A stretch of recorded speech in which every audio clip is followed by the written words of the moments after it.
Assalamualaikum warahmatullahi. A'udzu billahi minasyaitonir rajim. Bismillahirrahmanirrahim. Alhamdulillahi rabbil alamin. Wa afdhalus salati wa atammut taslimi ala sayyidina Muhammad asyrafil anbiya'i wal mursalin wa ala alihi wa sahbihi ajma'in. Allahumma 'allimna ma yanfa'una wanfa'na bima 'allamtana wa zidna min karamika 'ilman ya akramal akramin. Rabbana iftah bainana wa baina qaumina bil haqq wa anta khairul fatihin. La hawla wa la quwwata illa billahil 'aliyyil 'azim. La hawla wa la quwwata illa billahil 'aliyyil 'azim. Muslimin dan muslimat yang dirahmati sekalian, pertama-tama alhamdulillah, bersyukur pada Allah Subhanahu wa taala kerana sekali lagi kita diizinkan oleh Allah untuk membicarakan hadis-hadis Rasulullah sallallahu alaihi wasallam. Dan insya-Allah pada malam ini kita akan terus bicarakan hadis-hadis di dalam kitab Bulughul Maram min Adillatil Ahkam, tanpa kita mulakan dengan memperkenalkan tokoh hadis sebagaimana yang biasa, kerana kita tak banyak dah, 3 lagi tokoh hadis yang disebut oleh Imam Ibn Hajar di dalam kitab Bulughul Maram yang belum kita perkenalkan lagi. Jadi pada malam ini saya merasakan saya nak perhabiskan bab berkaitan dengan jenazah, berkaitan dengan jenazah dan kematian.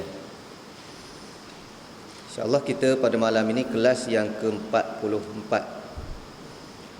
Wa bisanadil muttasili ila al-Imam Ibn Hajar rahimahullahu ta'ala wa bihi qala wa an Uthman radhiyallahu anhu qala kana Rasulullah sallallahu alaihi wasallam idza faragha min dafnil mayyit waqafa alaihi wa qala istaghfiru li akhikum wa salu lahu at-tathbit fa innahu al-ana yus'al. Rawahu Abu Dawud wa sahhahahu al-Hakim. Hadis yang bermaksud daripada Uthman radhiyallahu anhu, ia berkata bahawa Rasulullah sallallahu alaihi wasallam biasanya bila telah selesai dari menguburkan jenazah, baginda berdiri berdekatan kuburnya lalu bersabda, mohonkanlah keampunan untuk saudara kamu dan mintakanlah keteguhan iman untuknya, kerana sesungguhnya sekarang dia sedang ditanya. Hadis riwayat Abu Dawud dan dinilai sahih oleh Imam Hakim. Muslimin dan muslimat yang dirahmati oleh Allah Subhanahu wa taala, di dalam hadis ini pertama-tama suka saya mengulang balik apa yang digunakan, istilah yang digunakan oleh ulama-ulama muhaddisin, iaitu apabila sesuatu hadis diriwayatkan oleh mana-mana imam yang tidak melazimi kitabnya dengan hadis, tidak hanya memilih kitab mereka sebagai kitab yang khusus kepada hadis-hadis sahih.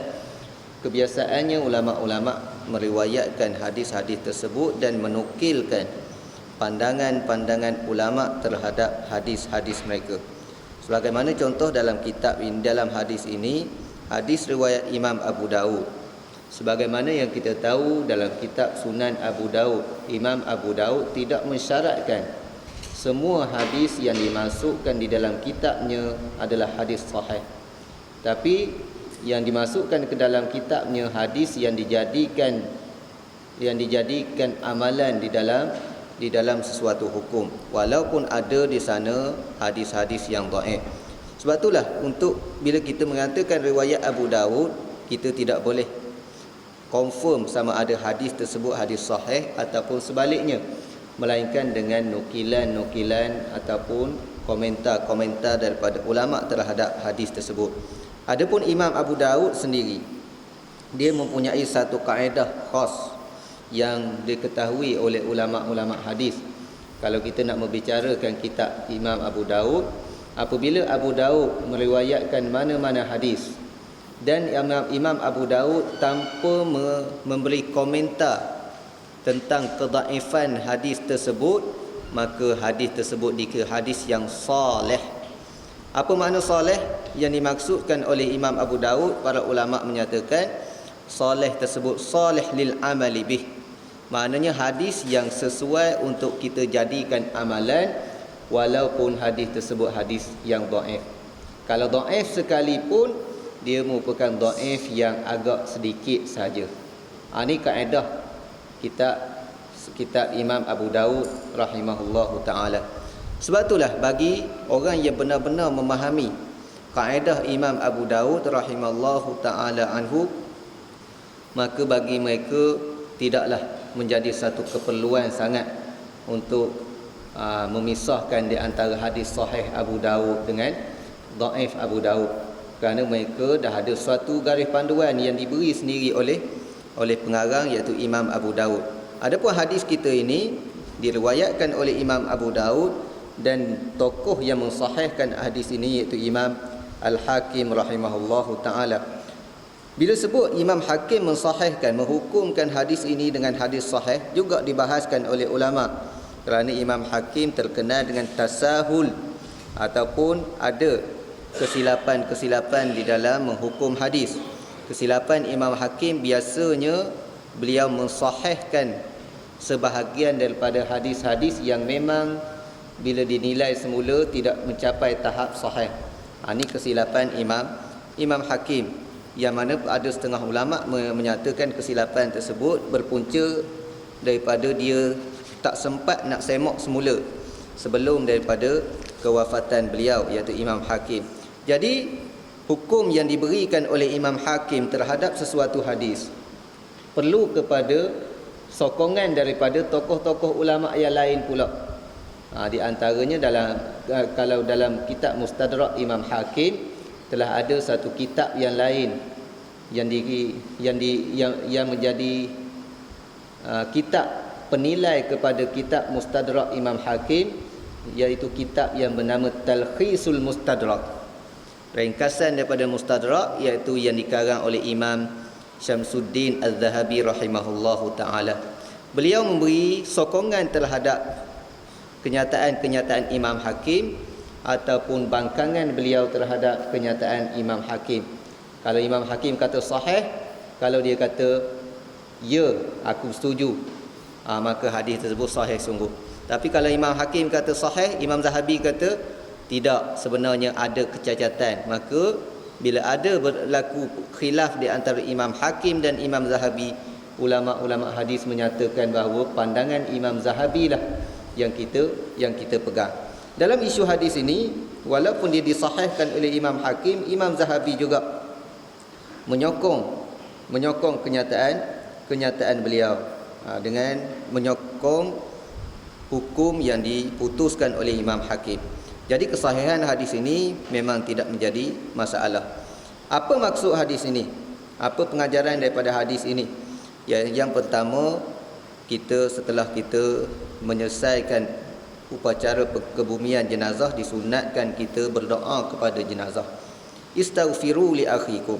Berdoa, dan doa kita terutamanya kita fokus kepada keampunan, kerana seorang yang telah meninggal dunia ni, yang paling penting dia diampunkan oleh Allah Ta'ala. Bila dia diampunkan oleh Allah Ta'ala, yang lain dia dapat belaka lah. Bila dia diampunkan dapat rahmat, bila dia diampunkan dapat selamat daripada azab kubur dan seumpamanya. Kemudian yang kedua, daripada hadis ini, suatu hadis yang mensabitkan wujudnya azab kubur ataupun wujudnya soalan dalam kubur. Fa innahul ana yus'al. Sekarang ini dia ditanya. Maknanya ada soalan di dalam kubur. Diriwayatkan dalam hadis ini tentang soalan di dalam kubur.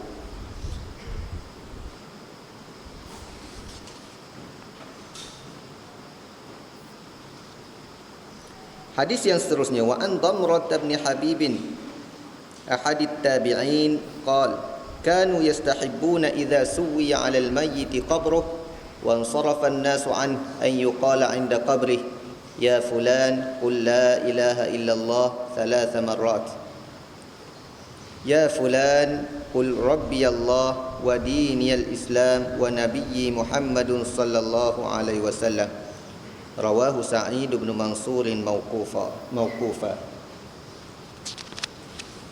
Daripada Damrah bin Habib, salah seorang tabi'in telah menceritakan bahawa dahulu, iaitu di zaman sahabat, apabila jenazah telah diratakan dengan tanah kuburnya, mereka menganjurkan untuk dikatakan dekat kuburnya, hai fulan, katakanlah la ilaha illallah, tiada Tuhan yang berhak disembah melainkan Allah, sebanyak 3 kali. Hai fulan, katakanlah Tuhanku adalah Allah, agamaku adalah Islam, dan nabi ikutanku adalah Muhammad sallallahu alaihi wasallam. Hadis ini diriwayatkan secara mauquf oleh Sa'id bin Mansur. Walid Tabarani nahwuhu min hadis Abi Umamah marfu'an mutawwala. Alam tu sambung tu dengan alif mutawwala. Daripada At-Tabarani meriwayatkan hadis yang sama secara marfu' dengan redaksi yang cukup panjang melalui Abu Umamah radhiyallahu anhu. Muslimin dan muslimat yang dirahmati oleh Allah Ta'ala, pertama kita bincang sikit tentang hadis Damrah bin Hubaib. Hadis Damrah bin Hubaib ini dari sudut perbicaraan ilmu hadisnya merupakan hadis mauquf. Apakah hadis yang dikatakan hadis mauquf? Iaitu suatu kenyataan daripada siapa? Daripada sahabat. Macam mana sahabat ni? Dikatakan Damrah seorang tabi'in.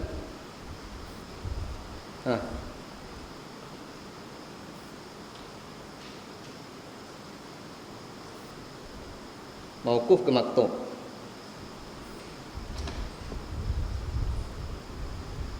Kita baca dalam matan Baiquniyah, wa ma li tabi'in wal maktub, yang dinisbahkan kepada tabi'i dinamakan hadis maktub. Hal ni macam mana?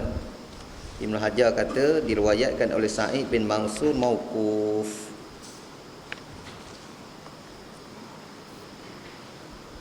Siapa boleh jawab?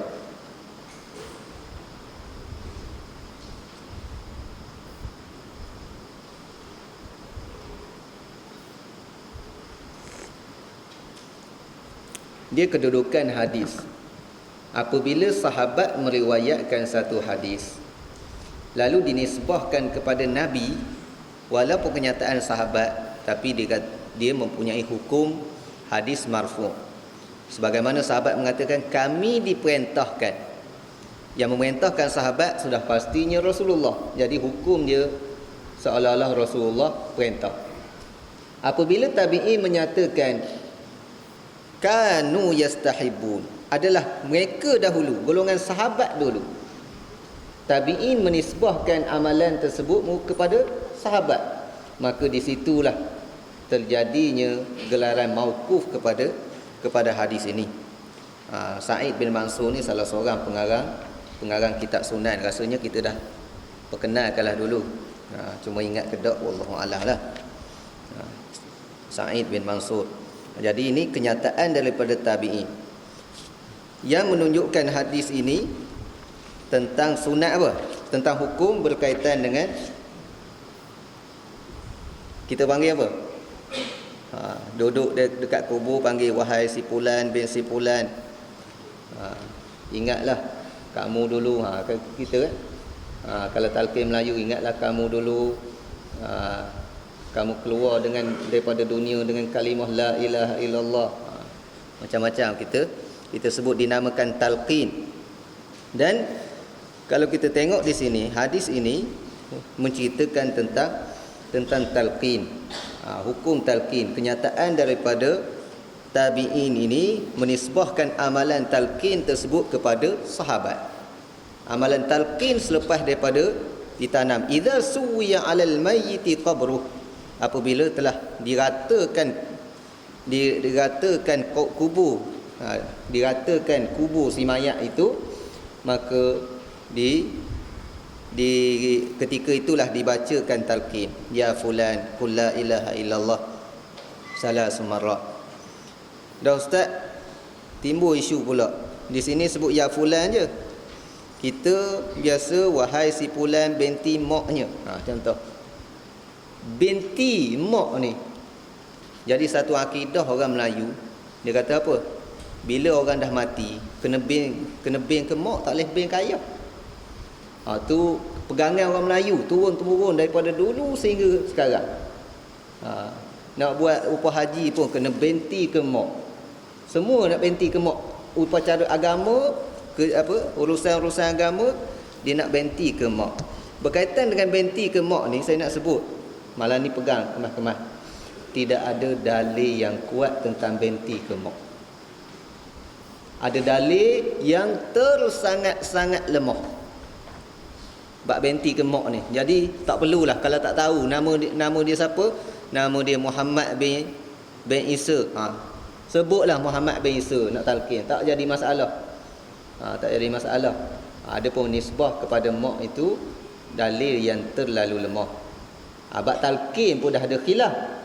Nisbah ke mak lagilah tak kuat. Jadi masalah tersebut tidak ada hujah yang kuat.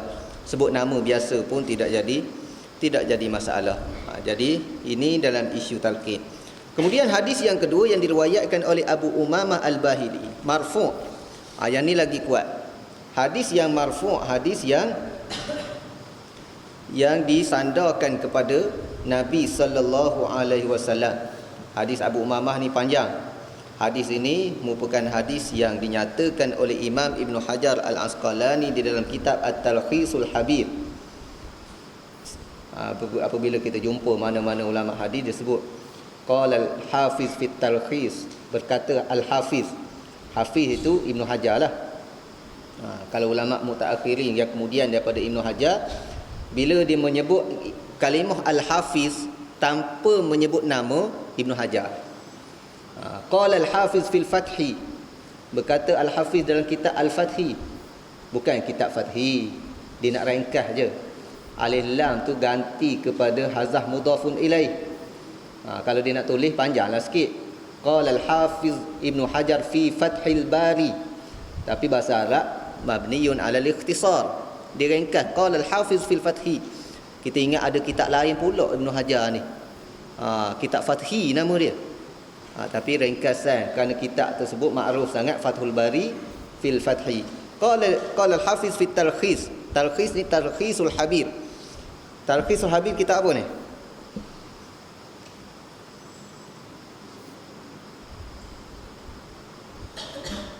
Ustaz Nafis nak jawab nampak?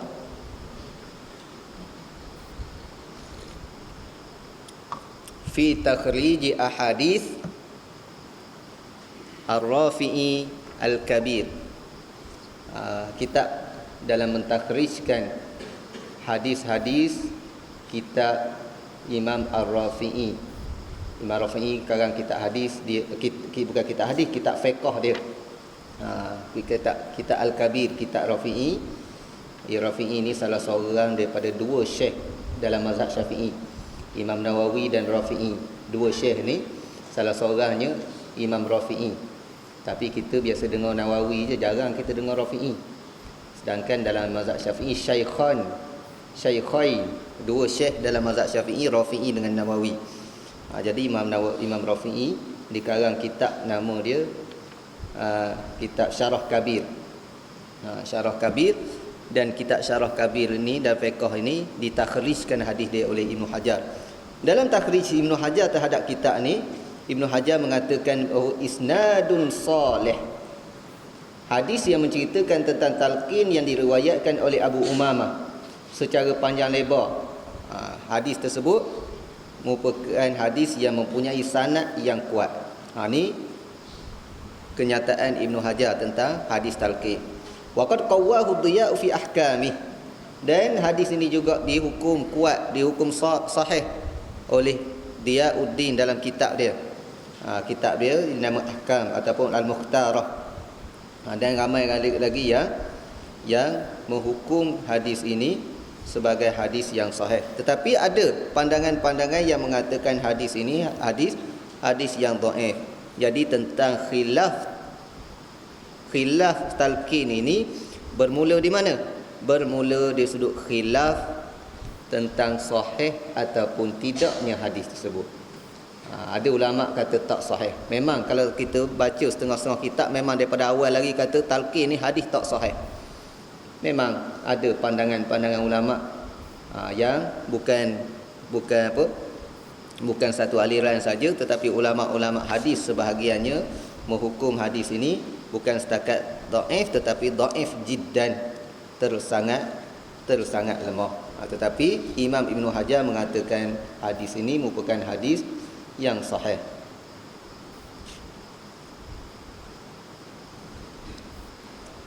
Okey, selesai bab talqin. Lepas ni siapa nak buat, kata bagi boleh berhujah kata ada hadis Abu Umamah yang merupakan hadis sahih. Siapa tak nak buat pun tak jadi masalah. Tak payah nak balas bab talqin ni. Dan bab talqin ini kalau disebut dalam hadis Abu Umamah tu dia agak panjang, tetapi tidaklah sepanjang talqin Melayu kita. Talqin kita memang panjang lah. Panjang.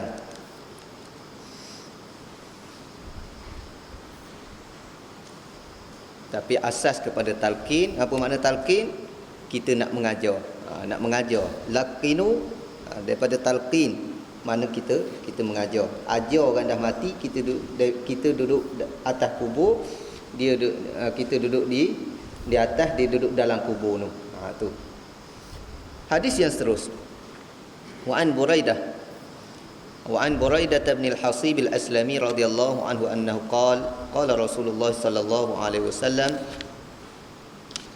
nahaitukum an ziyaratil qubur fazuruha rawahu Muslim zada at-Tirmidzi fa innaha tudzakkirul akhirah.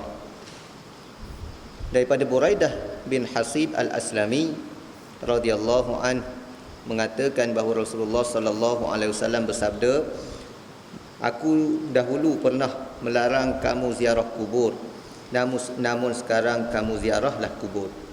Hadis riwayat Muslim.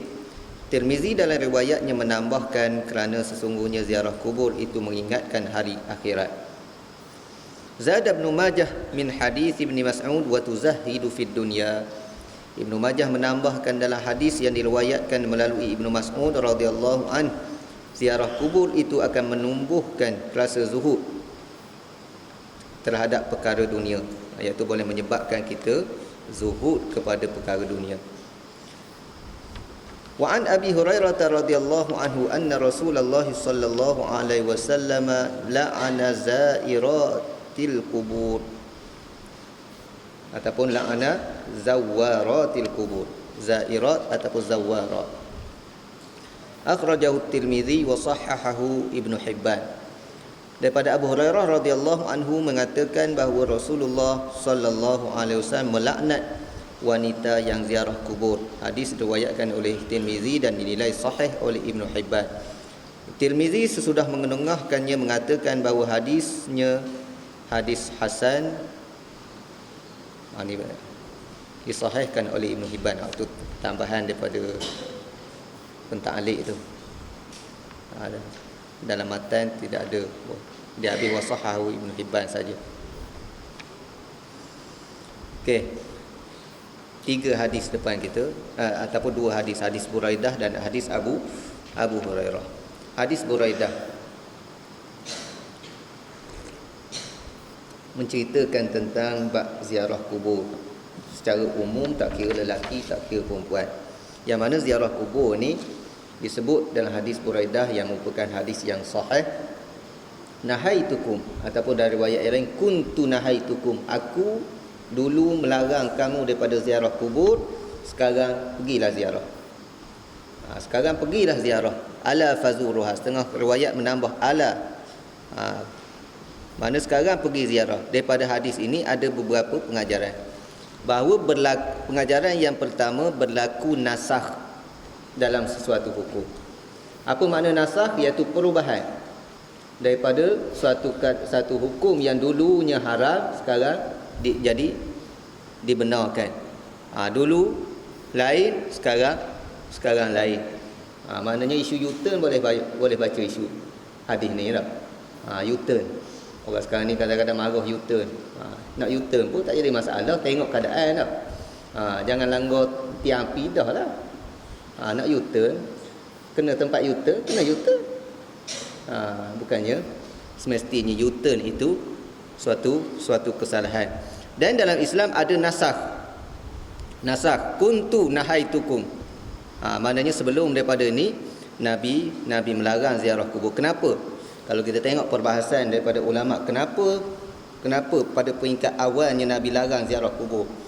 Kerana bagi nak mengelakkan masyarakat Islam terpengaruh dengan unsur-unsur jahiliah. Kerana orang-orang jahiliah memang sejak zaman berzaman dengan kubur ni, dia buat perkara-perkara yang macam-macam, amalan-amalan syirik di kubur. Jadi pada peringkat awal Islam, Nabi kata tak payahlah dulu, tak payah pergi dulu. Tetapi bila umat Islam dah agak faham apa dia akidah yang sebenar, kepercayaan tentang akidah yang sebenar bahawa ahli kubur tidak boleh memberi manfaat dan tak boleh bagi mudarat, ketika itu Nabi membenarkan sahabat-sahabat dia ziarah kubur. Kerana dah faham dah. Kita setakat nak ingat kepada akhirat, ingat kepada kematian, setakat mendoakan kepada si mati. Yang tak bolehnya takut terpengaruh daripada amalan-amalan jahiliah yang dilakukan sebelum itu. Sebab itulah pada awalnya dia dilarang, tetapi akhirnya dia dibenarkan. Bahkan bukan setakat dibenarkan, bila sebut fa innaha tudzakkirul akhirah wa tuzahhidu fid dunya, hadis Ibnu Mas'ud menambah tuzahhidu fid dunya, hadis riwayat Tirmizi tambah tuzakkirul akhirah. Ziarah kubur ni dapat pula manfaat. Apa dia? Boleh kita mengingatkan pada akhirat, boleh menyebabkan kita zuhud. Ingat kepada akhirat, perintah zuhud ni merupakan perintah yang sangat-sangat digalakkan dalam agama.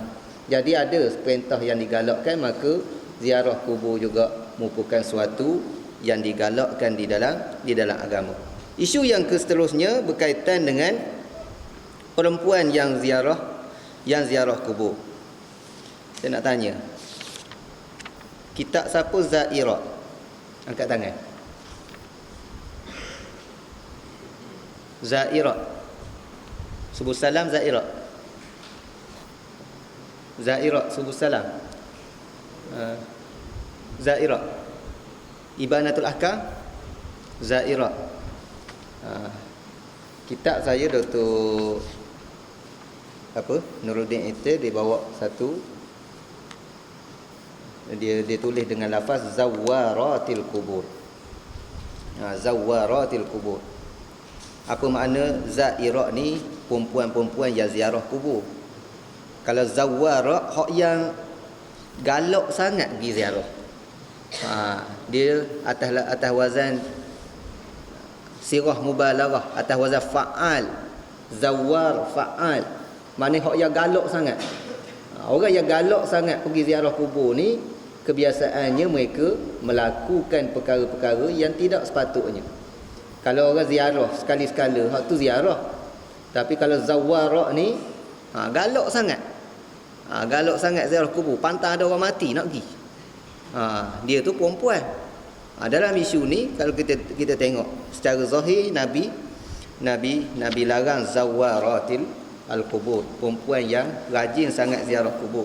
Dan nak kata haram, tuan-tuan, kita dah jumpa dulu hadis apa? Siapa ingat? Nuhina anittiba'il janaiz walam yu'zam alaina. Seorang sahabiah berkata, kami dilarang daripada ziarah kubur, tapi itu larangan yang tidak putus. Walam yu'zam, tak putus. Mana tak putus maknanya ada kelonggaran, bukan kata haram. Jadi kedua-dua hadis ni tafsiran yang paling mudah bagi kita. Larangan tersebut adalah larangan yang makruh sahaja. Dia boleh jadi haram kalau disertakan perkara-perkara yang tidak sepatutnya. Dia rasa dia tak boleh tahan. Kalau pergi tu memang meratak. Teringat sangat kemuk, sedih sangat kemuk, kalau pergi memang meratak. Yang jenis gini memang haram. Dia dah tahu dah kalau dia pergi tak boleh. Tapi kalau dalam keadaan-keadaan biasa, dia pergi setakat nak berdoa, setakat nak ziarah, yang tu nak ingat kepada akhirat, ingat kepada kematian, itu tidak jadi suatu larangan. Sebab itulah berdasarkan hadis ini juga, kalau mazhab kita, pendapat yang muktamad dalam mazhab Syafi'i, Maliki dan Hambali menyatakan bahawa ziarah kubur bagi perempuan hanyalah makruh sahaja. Hanyalah makruh sahaja. Sebahagian pandangan ulama-ulama Syafi'i dan Maliki mengatakan haram. Kenapa? Kerana laknat tadi. Bila Nabi sebut laknat, maka haram. Ini sebahagian pandangan ulama, kerana dia rasa berat sangat, sebut laknat ni berat sangat. Adapun mazhab Hanafi, hukum ziarah kubur bagi wanita bagi dia tidak ada bezanya dengan lelaki, kerana hadis yang menyebut fazuruha umum. Yang Nabi suruh ziarah tersebut adalah umum, tak kira lelaki dan perempuan. Itulah sedikit pandangan ulama berkaitan dengan hadis tentang ziarah kubur ni. Wan Abi Sa'id al-Khudri radhiyallahu anhu qala la'ana Rasulullah sallallahu alaihi wasallam an-naihata wal mustami'ah, akhrajahu Abu Dawud.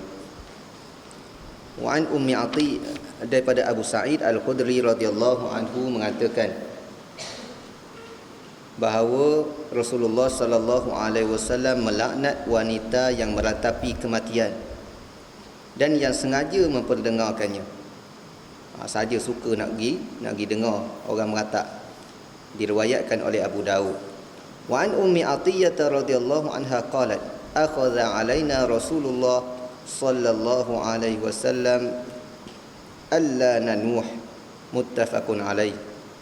Daripada Ummi Atiyah radhiyallahu anha berkata, Rasulullah sallallahu alaihi wasallam telah berjanji dengan kami. Akhadha ni ambil janji, buat satu perjanjian daripada kami saat kami berbai'ah kepadanya untuk tidak meratapi kematian. Hadis Bukhari dan Muslim. Wa an Umar radhiyallahu anhu anin Nabi sallallahu alaihi wasallam annahu qala al-mayyitu yu'adzabu fi qabrihi bima niha alaihi, muttafaqun alaihi. Ibnu Umar radhiyallahu anhu menceritakan daripada Nabi sallallahu alaihi wasallam bersabda, si mati ataupun mayat diazab di dalam kuburnya kerana ratapan orang yang menangisinya. Walahuma nahwuhu 'anil Mughirah bin Syu'bah, dan bagi keduanya iaitu Bukhari dan Muslim meriwayatkan pula hadis yang sama melalui Al-Mughirah bin Syu'bah radhiyallahu anhu. Muslimin dan muslimat yang dirahmati oleh Allah Ta'ala, depan kita ada 4 hadis. Hadis Abu Sa'id, hadis Ummi Atiyah, hadis Umar dan hadis Mughirah bin Syu'bah. Jadi tentang kesahihan hadis ni kita tak petikaikanlah, sebab hadis Ummu Atiyah dan hadis Sayyidina Umar dan hadis Mughirah ni, 3 hadis ni riwayat Bukhari Muslim. Maksud dia hampir sama. Secara jelasnya hadis ni larangan meratap. Meratap kematian memang suatu perkara yang dilarang. Meratap, sebagaimana yang saya biasa ulang, meratap ni bukannya menangis. Setakat menangis kita tak tahan sangat. Walaupun teresok-esok sikit dalam keadaan kita berusaha nak menahan, dan nak menahan tangisan tersebut, dan kita tidak mengeluarkan kata-kata yang tidak sepatutnya, tak apa. Ada orang kata, bila keluar suara sikit dosa. Mesti yang dibenarkan setakat meleleh air mata. Terkeluar sek sikit pun dosa. Tak. Tidak begitu. Kerana apa? Kerana perasaan ni, tuan-tuan, kita bukannya boleh tahan-tahan. Perasaan ni kadang-kadang kita cuba nak tahan, tetapi terkeluar juga. Yang tak bolehnya kita tambah. Kita tambah. Laisa minna man latamal hudud, Nabi sebut. Bukan di kalangan kami orang yang menampar-nampar muka. Meratak kematian dengan menampar muka. Wasyaqqal juyub, dan mengoyak-ngoyakkan pakaian. Wada'a bid'awa jahiliyah, dan mengeluarkan kata-kata yang jahiliyah. Kata-kata yang tidak melambangkan seorang yang menerima ketentuan takdir. Yang tu yang tidak dibenarkan. Tapi kalau sedih sangat sehingga terkeluar juga esok sikit-sikit, tu tak jadi dosa lagi. Yang jadi dosa ratapan, meratak kematian. Bahkan yang kalau kita tengok ratapan ni tuan-tuan, orang-orang yang meratak ni memang teruk sungguh.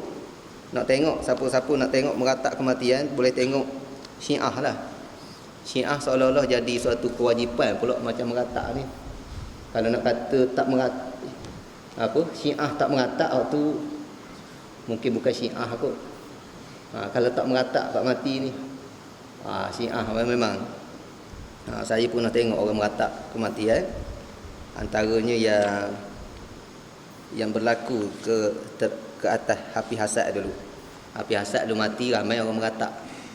Meratak sungguh, macam jahiliah sungguh, tampar muka apa tu, tengok secara live dalam TV.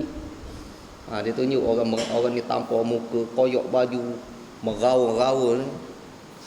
Memang itulah yang dilarang oleh Nabi sallallahu alaihi wasallam. Sehingga Nabi bukan setakat melaknat, bahkan Nabi berbai'ah dengan sahabat-sahabat wanita supaya tidak meratak. Kerana bab meratak ni biasanya yang sensitif lebih daripada orang lain adalah wanita. Orang lelaki dia tak tu sangat. Walaupun dia sensitif juga, ada perasaan juga. Walaupun dia kadang-kadang orang lelaki ni dia perasan lebih daripada perasaan. Perasan dia lebih pada perasaan. Orang perempuan ni dia perasaan dia. Dia agak lebih sikit dan dia lebih mudah nak meratak berbanding lelaki. Hadis Sayyidina Umar menyatakan bahawa mayat diazab disebabkan orang meratak. Timbul satu kemusykilan. Apa salah mayat? Orang lain yang meratak, dia hak kena. Para ulama dia berjawab.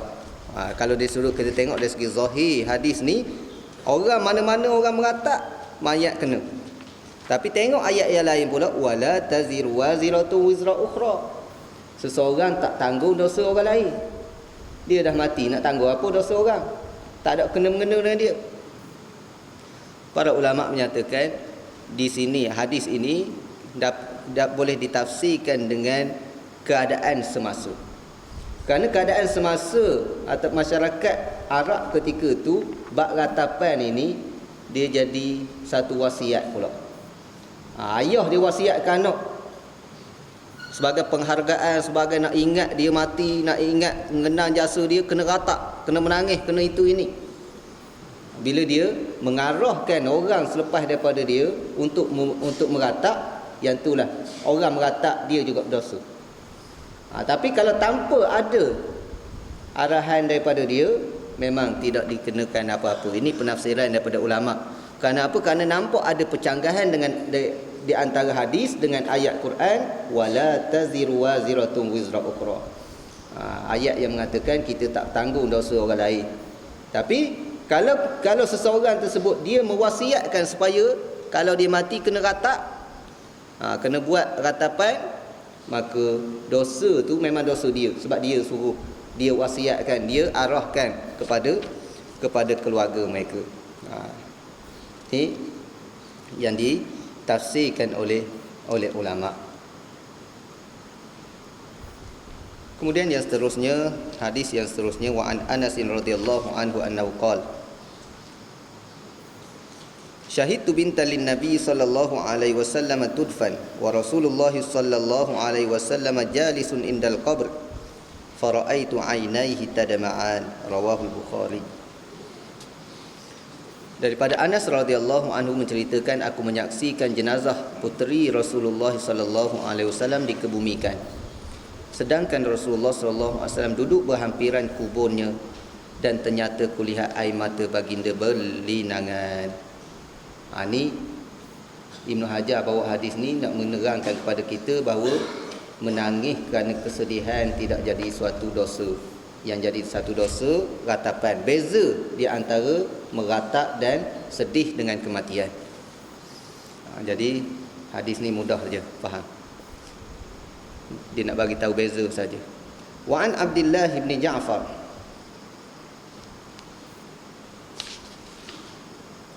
wa an Jabir wa an Jabirin radhiyallahu anhu kan anhuma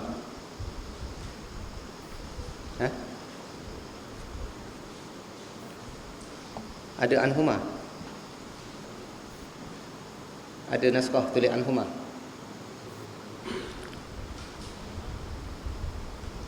Semua anhu.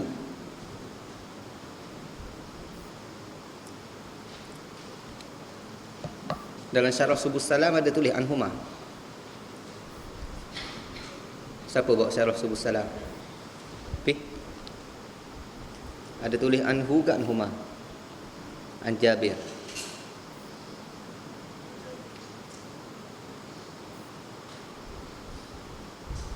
Dalam syarah Subus Salam anhu. Kalau tak silap ana, Jabir ni Jabir bin Abdullah, dia dan ayah dia kedua-dua sahabat. Kedua-dua sahabat. Itu kalau tak silap lah. Tapi tak apalah, oleh kerana tulis anhu berlaku, kita baca anhu. Yang Ustaz Khairul tak confirm, jangan pegang. Wa an Jabir radhiyallahu anhu anna an-nabiy sallallahu alaihi wasallam qala la tadfinu mautakum bil-laili illa an tuttaru. Akhrajahu Ibnu Majah wa asluhu fi Muslim.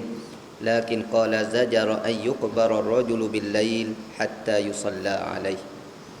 Daripada Jabir radhiyallahu anhu telah menyatakan bahawa Nabi sallallahu alaihi wasallam pernah bersabda, jangan menguburkan orang-orang mati kamu di malam hari, terkecuali bila kamu terpaksa melakukannya. Hadis diriwayatkan oleh Ibnu Majah. Asal hadis berada dalam riwayat Imam Muslim.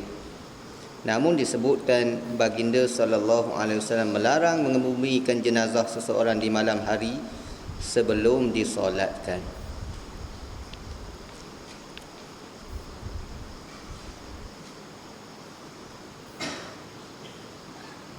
Sini ada satu soalan kalau saya nak tanya. Hadis ni riwayat Ibnu Majah. Asal hadis riwayat Imam Muslim.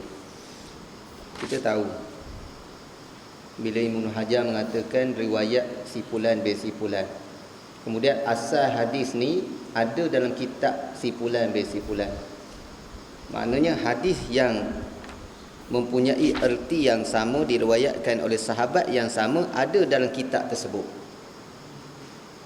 Sini kita tengok antara Ibnu Majah dengan Muslim, siapa lebih yang kita boleh pastikan tentang kesahihan hadis ni?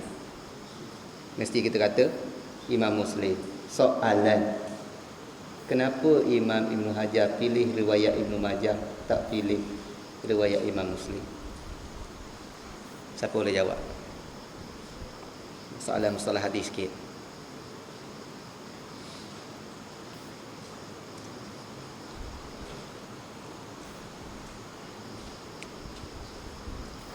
Banyak dah kita jumpa begini, tapi ni kali pertama soalan macam ni. Sebelum ni kita jumpa hadis riwayat Abu Daud wa asluhu fil Bukhari. Kenapa tak ambil daripada Bukhari tu?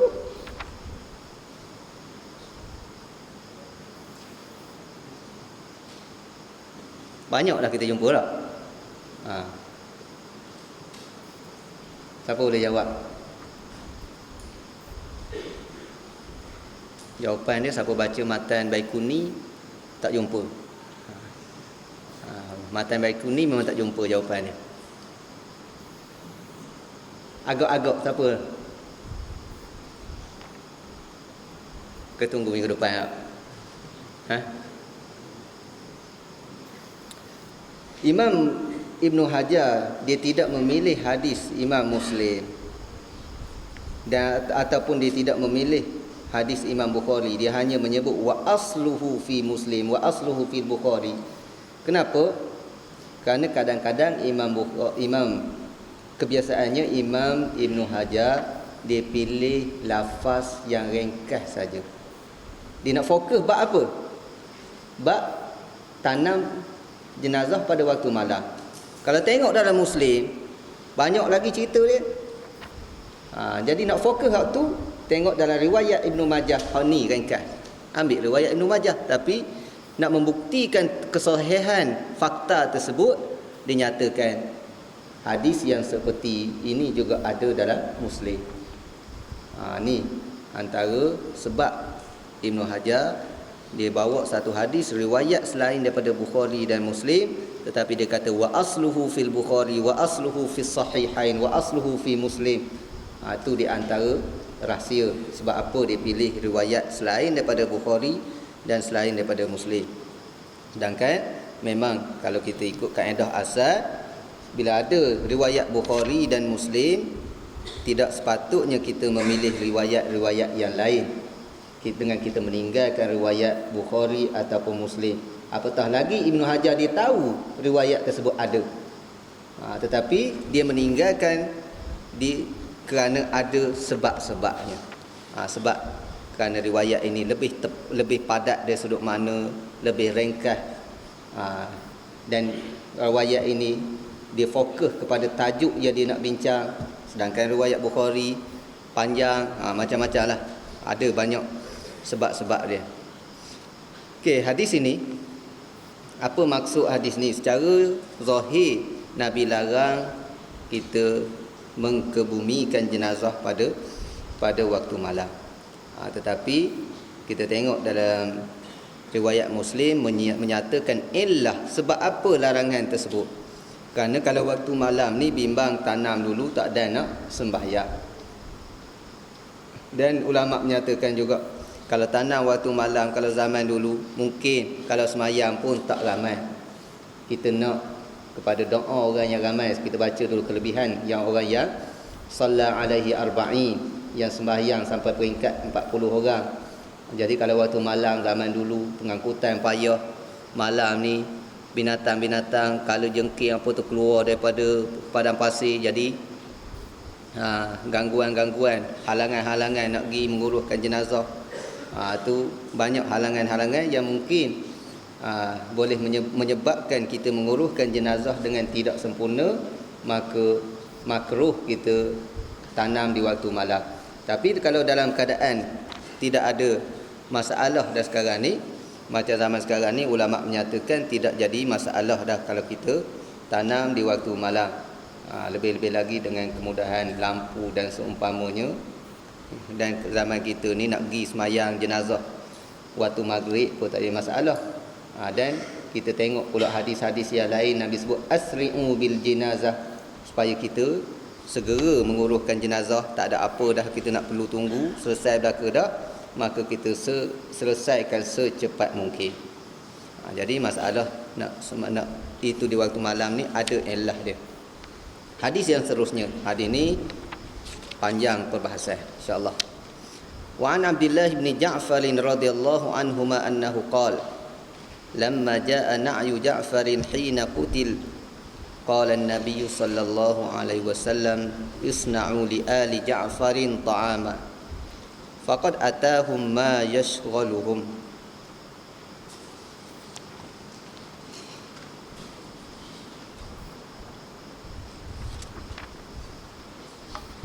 Ja'farin ke Ja'farah? Ada tulis Ja'farah? Semua Ja'farin lah ke? Ja'farah? Tak ada bagi? Ja'farin. Ja'farin tak apalah. Yang bermaksud, terjemah dah. Abdullah bin Ja'far telah menceritakan bahawa ketika sampai berita gugurnya Ja'far radhiyallahu anhu, Rasulullah sallallahu alaihi wasallam bersabda, buatlah makanan oleh kamu untuk keluarga Ja'far, kerana sesungguhnya mereka sedang mengalami kesusahan. Ma yushghiluhum, datang kepada mereka benda yang menyebabkan mereka sibuk. Sibuk nak menguruskan jenazah, sibuk dengan kesedihan, tu ma yushghiluhum, dalam keadaan susah lah. Hadis diriwayatkan oleh khamsah kecuali Nasa'i. Siapa khamsah? Abu Dawud, Tirmizi, Nasa'i, Ibnu Majah, sampai Imam Ahmad. Tolak Tirmizi, tolak Nasa'i, jadi tinggal 4. Hadis ini hadis berkaitan dengan kematian, juga berkaitan dengan menyediakan makanan bagi keluarga si mati. Bukan keluarga si mati menyediakan makanan. Kita menyediakan makanan kepada keluarga si mati. Kita tengok Nabi suruh apa? Isna'u li ahli Ja'farin ta'ama. Hendaklah kamu menyediakan makanan kepada keluarga Ja'far. Fa'innahu ataupun faqad atahum ma yashghaluhum. Datang kepada mereka ditimpa perkara yang menyebabkan mereka sibuk nak menguruskan jenazah, sibuk dengan kesedihan. Takkanlah kita nak paksa dia nak buat makanan. Kita patut bantu makanan. Isu berkaitan dengan kita namakan kenduri arwah. Saya nak bincang pada malam ni. Isu berkaitan dengan kenduri arwah. Kita kena faham dia ada dua isu yang berbeza. Isu bacaan Al-Quran kepada si mati, dulu kita dah bincang. Yang ni kesimpulannya ada khilaf di kalangan ulama. Kebanyakan ulama kata sampai pahala kepada si mati, baca Quran kepada si mati. Ini isu lain. Tapi isu menyediakan makanan ataupun tahlil arwah macam kita ni, kenduri arwah, bukan tahlil. Kenduri arwah. Sebab apa kenduri? Sebab menyediakan makanan. Kita jemput tahlil, memang kenduri lah tu. Tak ada tahlil lagi habis baca doa, taqabbalallahu minkum minna wa minkum taqabbal ya karim. Tok imam pun turun, tak punah lagi tak. Kalau tok imam turun gitu rasanya tuan rumah pergi perambat, dak lagi ni, dak lagi. Makan dulu. Mesti tu apa, tuan rumah pergi perambat tok imam suruh makan dulu. Isu menyediakan makanan bagi orang yang datang, keluarga si mati menyediakan makanan merupakan isu yang memang menjadi khilaf yang besar di kalangan ulama. Tapi khilaf pun tuan-tuan, saya nak sebut, ambil pada malam ni. Sebenarnya khilaf dalam isu ni ada setengah orang dia menggunakan isu Wahabi ataupun Salafi. Sebenarnya isu khilaf tentang kenduri arwah ni tak boleh kita nak salahkan Wahabi, tak boleh kita nak salahkan Salafi. Hak ni hakikat ilmu, realiti ataupun fakta ilmu sungguh. Bukannya pertembungan di antara Salafi dengan bukan Salafi, bukannya pertembungan di antara Wahabi dengan bukan Wahabi. Kerana isu ni, isu ni di kalangan ulama-ulama dalam mazhab 4 sekalipun, ramai di kalangan mereka, majoriti, saya nak sebut, ni nak sebut amanah dari segi ilmu ni, majoriti menyatakan tidak sepatutnya keluarga menyediakan makanan dan panggil orang baca Quran ataupun seumpama. Majoriti mazhab 4 dan ulama-ulama yang tidak bermazhab sekalipun. Tak percaya tuan-tuan, bukalah mana-mana kitab, tapi jangan buka satu aliran. Ada setengah orang tu dia buka satu aliran je, buka satu aliran Salafi belaka. Memang tak jumpa langsung hak yang kata boleh. Hak ni kata bid'ah, hak ni kata haram, hak ni kata syirik, hak ni kata makan daging babi, setara makan daging babi. Hak ni pula kata lebih baik pergi menyanyi di kelab malam pada pergi kenduri tahlil.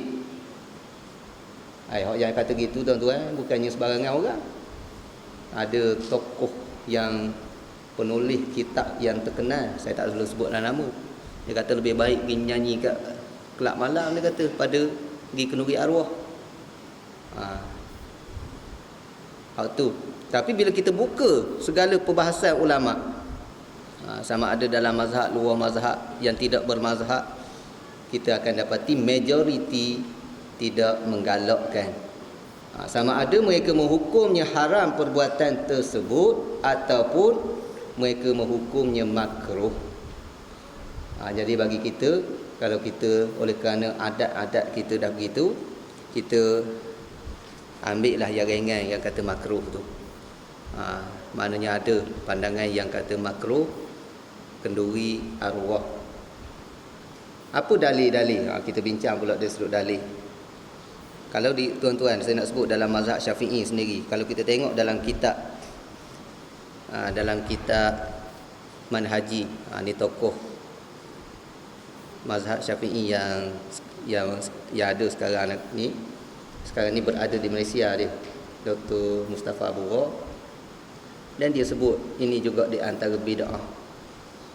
Guru saya yang memang faqih dalam mazhab Syafi'i, Syekh Rusdi Qalam, dalam ketika dia mensyarah kitab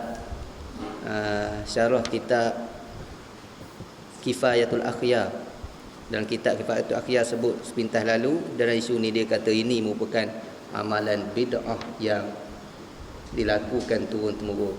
Yang menghukum bid'ah kenduri arwah ni bukan hanya Wahabi, tuan-tuan. Maknanya ramai di kalangan ulama-ulama Syafi'i sendiri menghukum bid'ah. Kalau ulama-ulama yang terkini, yang semasa yang menghukum perkara ni sebagai bid'ah, di antaranya Dr. Wahbah Zuhaili dalam kitab dia Al-Bid'ahul Munkarah. Bid'ah yang munkar, kata tahlil arwah merupakan bid'ah. Siapa Dr. Wahbah? Ulama besar Syria bermazhab Syafi'i. Walaupun kita buat, tapi saya nak amanah ilmu, saya kena sebut. Majoriti ulama yang bermazhab dan tidak bermazhab mengatakan kenduri arwah tidak sepatutnya berlaku. Bahkan Muhammad Ghazali di antara yang keras, yang bukannya Salafi, bukannya Wahabi, Syekh Muhammad Ghazali mengatakan apa? Mengatakan bahawa orang yang buat ni adalah humq. Ni kerja bodoh. Bukan setakat bid'ah, kerja bodoh. Ni pandangan ulama terhadap isu ni. Okey, siapa yang mengatakan yang mengeluarkan kenyataan yang ringan sikit, ataupun apa hujah ulama-ulama yang membenarkan walaupun mereka minoriti?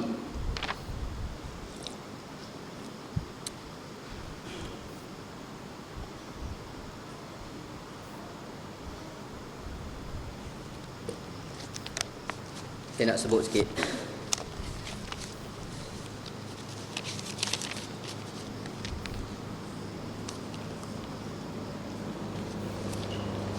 Syekh Muhammad Ghazali bukan setakat dia kata humkun kabir. Humkun kabir. Ni telajak bodoh.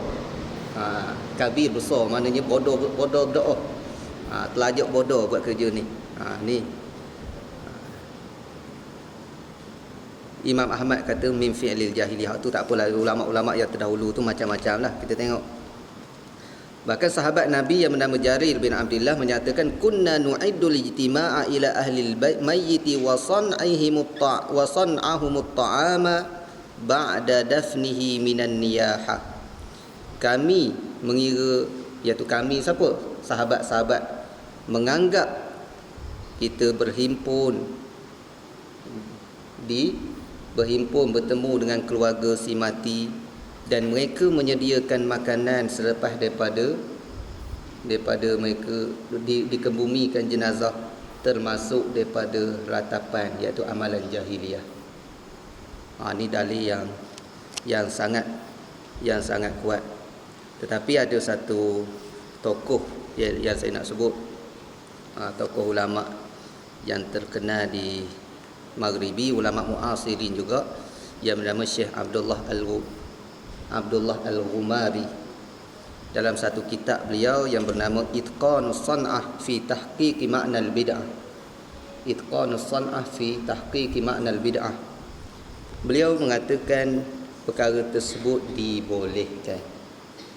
Saya tengok pendapat yang paling ringan pendapat beliau. Beliau siapa? Seorang muhadis, tokoh hadis juga daripada Morocco, mengatakan dibenarkan. Kerana apa? Kerana hujah dia bila orang datang baca Quran, bila baca Quran kita bagi makan untuk niat kepada si mati, sedekah alal mayyit. Kita bersedekah dengan niat supaya pahala tersebut sampai kepada si mati. Bab sedekah niat kepada si mati, yang tu memang dah ada hujah kita. Bila sedekah kepada si mati ada hujah, maka perkara ni pun dikira ada hujah juga. Kemudian orang baca Quran. Baca Quran kemudian kita bagi makan tu macam upah lah sikit. Baca sebagai upah kepada baca Quran. Inna ahaqqa ma akhadtum alaihi ajran kitabullah, hadis Bukhari. Di antara perkara Nabi sebut yang patut kamu ambil upah, baca kitab Allah, iaitu kitab Allah. Yang berdasarkan hujah yang umum. Syekh Abdullah Al-Ghumari mengatakan bahawa kenduri tahlil ataupun kenduri selepas daripada kematian, untuk kita bagi makan orang baca Quran, bagi makan orang baca beberapa selawat, maka diharuskan. Itu hujah dia. Dan tuan-tuan, saya nak baca ringkaskan satu kitab yang dikarang oleh Syekh Abdul Qadir Isa berkaitan dengan menyediakan makanan. Saya tengok antara perbahasan, walaupun nama beliau tidak sehebat Syekh Abdullah Ghumari dan tidak sehebat nama-nama yang lain, tetapi saya tengok beliau dalam isu ni beliau membincangkan agak detail sedikit. Beliau mengatakan bahawa ulama membahagikan isu menyediakan makanan ini kepada, ada sebahagiannya menghukum makruh, ada sebahagiannya menghukum haram, ada sebahagiannya menghukum harus. Dia kata di antara dalil sebagaimana hadis yang tadilah, isna'u li ali Ja'far ta'aman, maknanya suruh kita yang menyediakan makanan, bukannya keluarga si mati menyediakan makanan. Patutnya kita memberi kesenangan kepada mereka, tetapi kita menyusahkan mereka pula. Dahlah sedih dengan kematian, kena sibuk nak buat kenduri pula. Tak buat kenduri orang kata kedekut pula. Tok Imam tak tunggu. Tak ada ke? Dengar mati pagi tadi. Tanya Tok Bilal. Tok Bilal kata, ya saya tukang mani.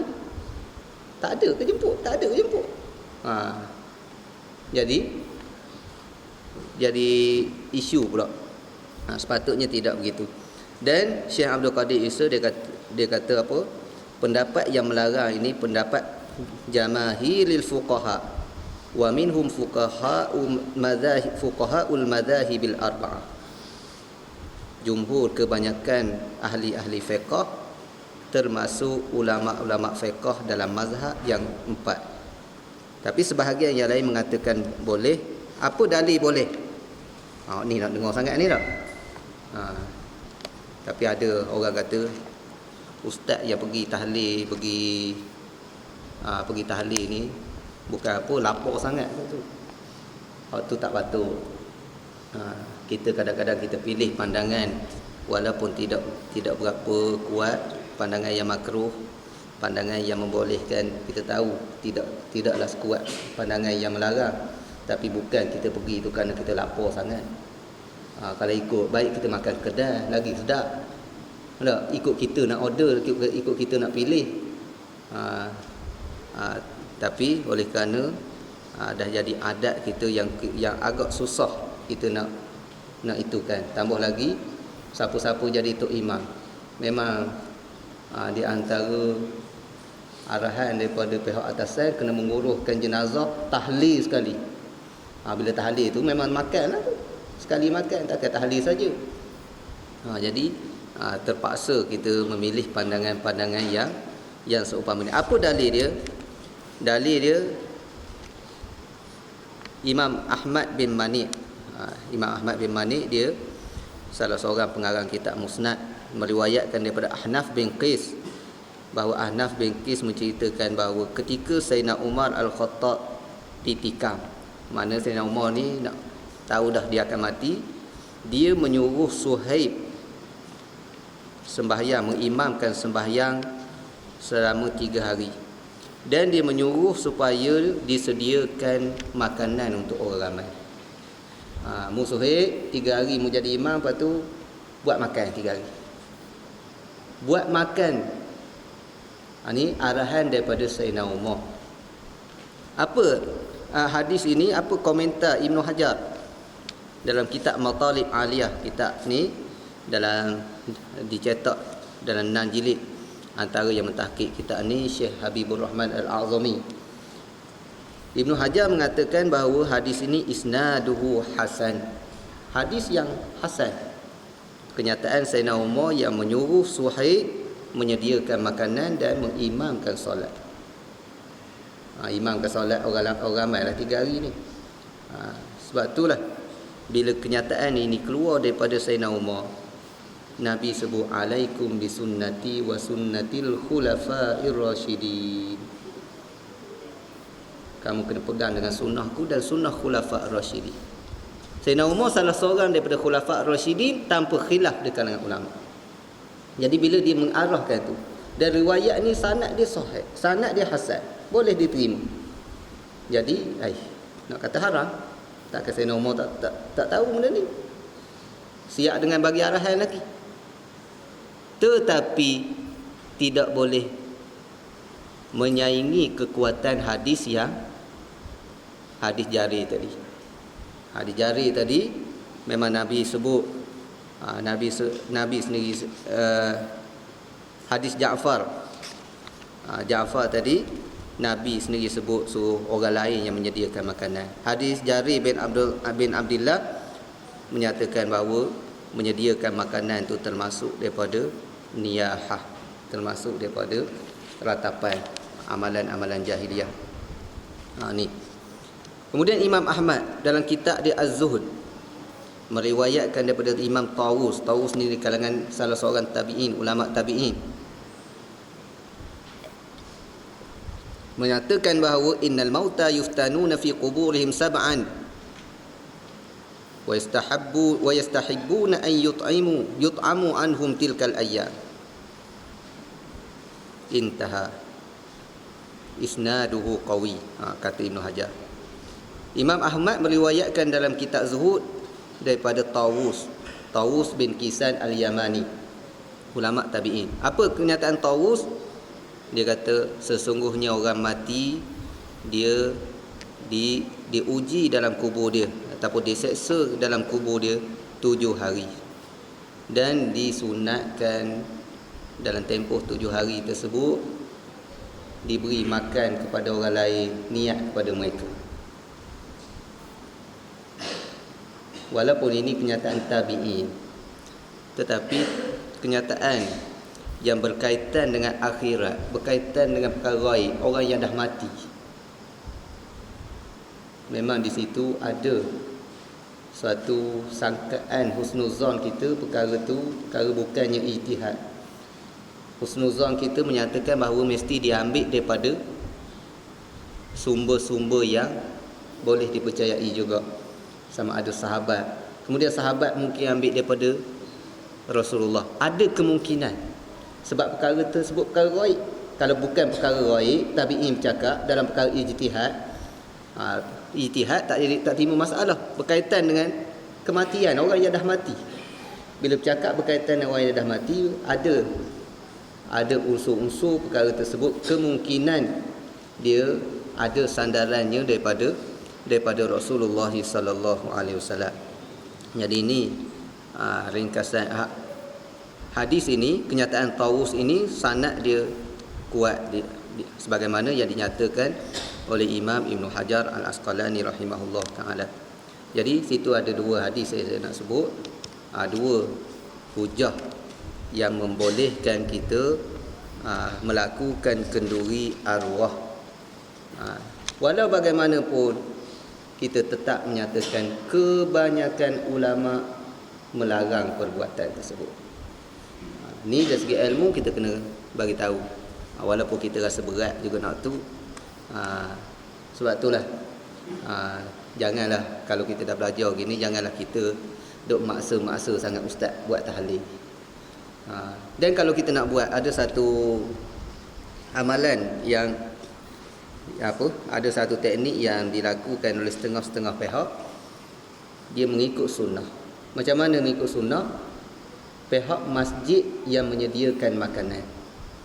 Bila ada kematian, kita buat tahlil di masjid, pihak masjid menyediakan makanan. Ataupun pihak khairat kematian. Pihak khairat kematian, dia buat kenduri. Marilah keluarga-keluarga si mati apa tu, kita buat tahlil. Keluarga si mati tak payah fikir susah-susah apa.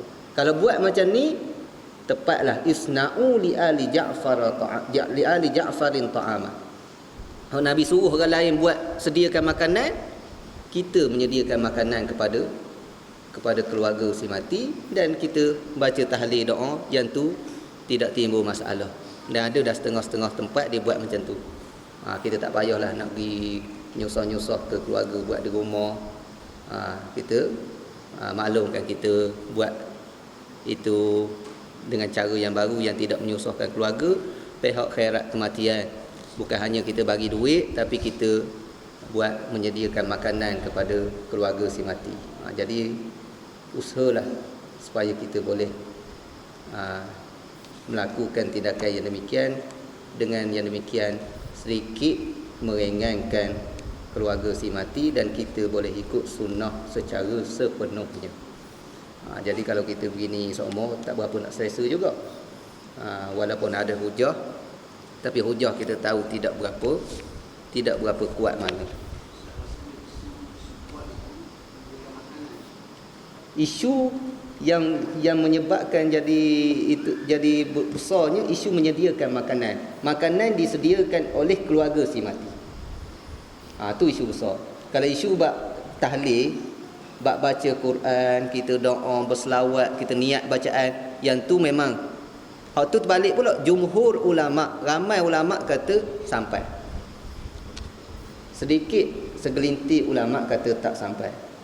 Tu jumhur kata boleh, sikit kata tak boleh. Tapi dalam isu menyediakan makanan, jumhur kata tak boleh.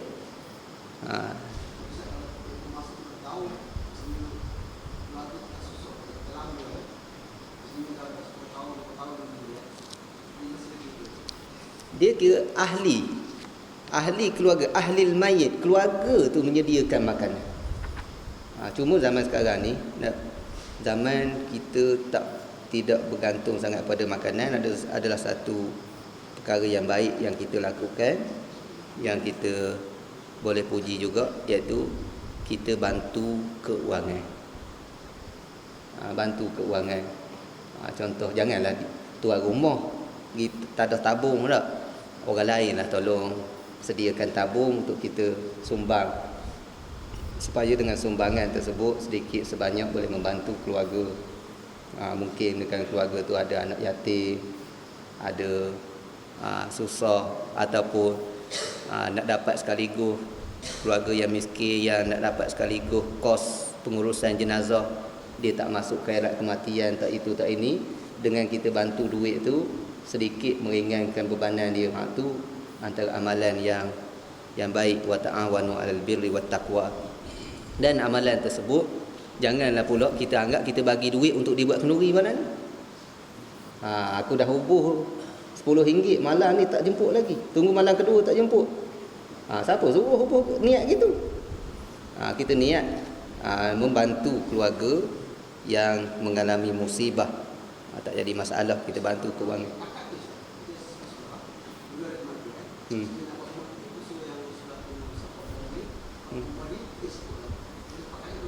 Dia suruh pakat, maknanya bukan keluarga, tak apa. Mana waktu aku susah mu tolong aku, waktu mu susah aku tolong mu. Ni ta'awanu 'alal birri wat taqwa, tak timbul masalah. Satu lagi, ada orang tanya, Ustaz, waktu mayat ada dalam rumah, boleh tak makan, boleh tak masak?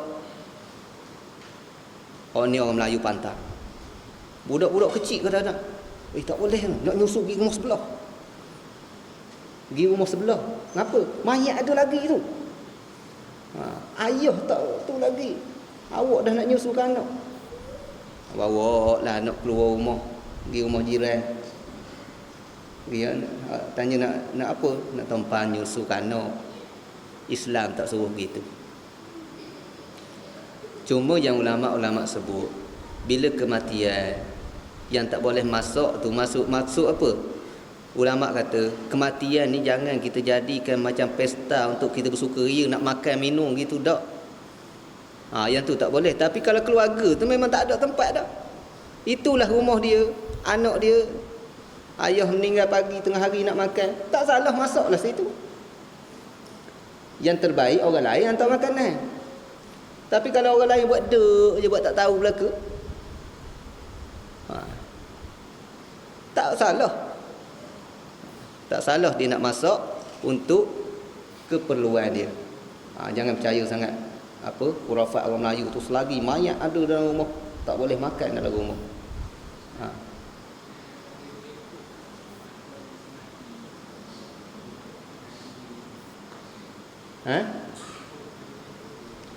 Ada tempoh.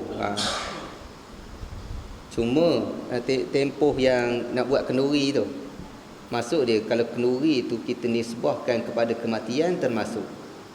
Nisbahkan kepada kenduri apa? Kenduri tahlil untuk kematian. Mana kita memperingati kematian dengan kita berdoa apa tu gitu gini, termasuk dalam hukum yang disebutkan tadi. Tak kira tempoh. Cuma ada orang dia tentu tempoh. Tentu tempoh ni lagi ulama tak tuhnya 40 begitu gini. Tapi ada juga sandaran yang saya sebut, memang sandaran tersebut saya dah jumpa tapi tak kuat. Tak boleh kita nak jadikan hujah. Dia mengatakan bahawa 40 hari kenapa kita kena buat tahlil pula? Sebab 40 hari ini keadaan jenazah dah bertukar daripada begini. 100 hari kena keadaan jenazah dah bertukar. Waktu pertukaran tu perlu sangat kita doa kepada mereka. Ada kitab-kitab, memang tak nafikan kitab-kitab ada sebut perkara tersebut, tapi bila saya tengok dia lebih kepada pandangan saja, yang tidak ada sandaran yang begitu kuat untuk dijadikan hujah.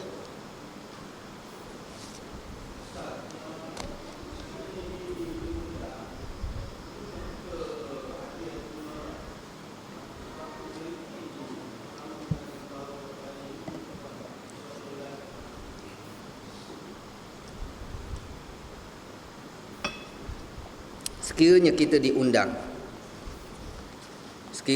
diundang ke dalam ke majlis tahlil, adakah patut kita pergi ataupun patut kita menolak? Jawapan dia bagi saya lah, dalam isu ni kita menghadapi dua suasana. Suasana yang pertama, kalau kita nak beramal sungguh dengan sunnah-sunnah, kita tak pergi. Tapi risiko dia bila kita tak pergi boleh menyebabkan putus silaturahim. Jiran sebelah rumah panggil tak pergi, putus silaturahim, satu dosa pula. Kita nak mengelak daripada dosa kecil, tidak silap buat dosa besar pula. Padahal dalam isu memutuskan silaturahim, tu tidak ada pandangan ulama kata boleh kita putuskan silaturahim. Ataupun yang kedua, kenapa kalau kita rasakan kita ni orang yang diperlukan untuk pergi, kita kena pergi kerana tahlil ni kenduri arwah ni ada pandangan yang kata makruh tadi.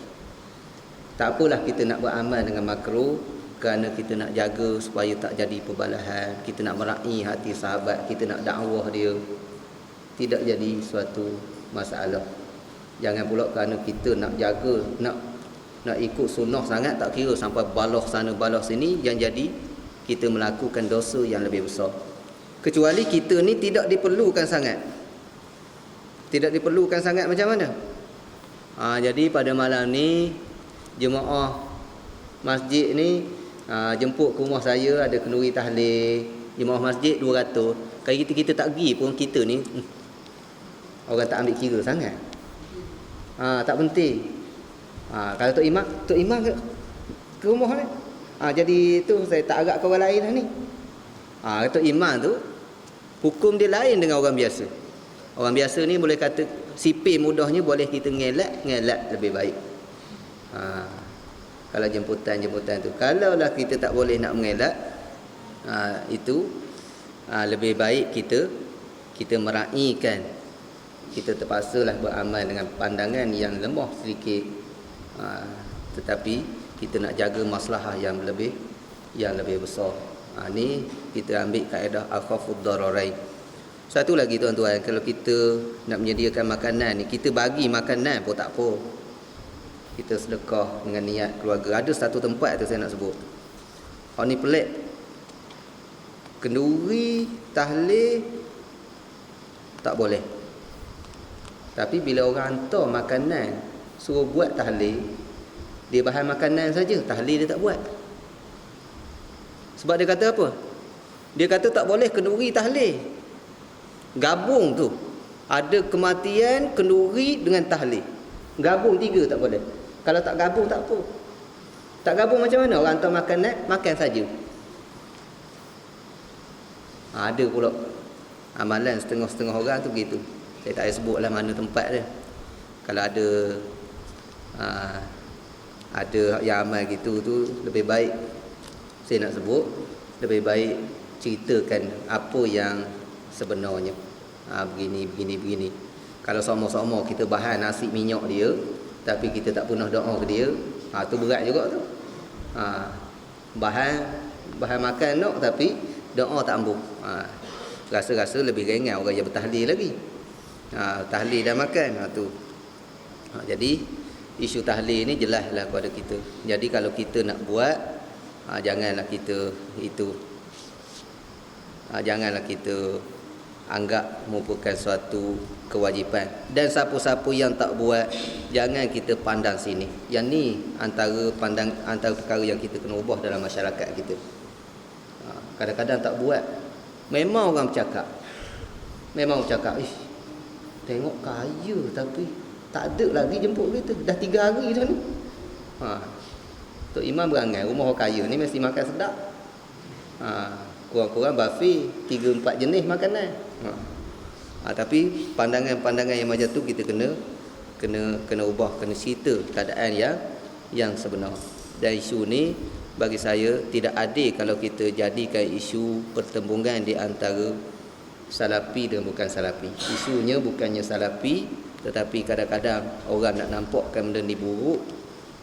Orang guna sentimen salafi ataupun tidak salafinya, wahabi tidak wahabi. Isu ni sebenarnya memang perbincangan ulama-ulama yang muktabar dalam seluruh aliran pemikiran fiqh mereka. Okey, kita habis sedikit hadis. Ada beberapa hadis lagi dalam bab ni. Wa an Sulaiman bin Buraidah an abihi qala kana Rasulullah sallallahu alaihi wasallam yu'allimuhum idza kharaju ila al-maqabir assalamu ala ahli ad-diyar minal mu'minin wal muslimin wa inna insyaallah bikum lalahiqun as'alullaha lana wa lakumul afiyah.